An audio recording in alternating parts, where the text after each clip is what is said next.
Building a glass blowing studio, part 8. Last episode we finished repairing and installing the doors. Today's focus, we're taking apart the whole burner system and we're going to see how we want to rebuild it.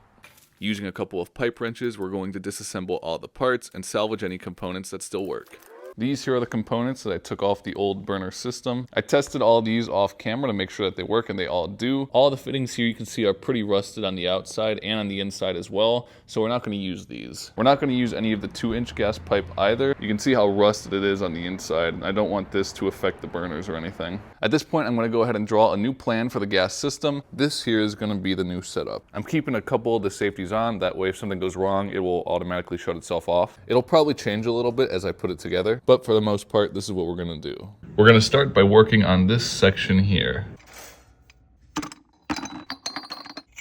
Bought a bunch of fittings and a few lengths of pipe. This isn't everything I'm going to need, but it's enough to get started. We're going to start at the burners, assembling different parts, making sure that everything is tight. I ended up going to the hardware store 3 separate times that day to get everything that I needed. And after a little bit of trial and error, we got everything piped together.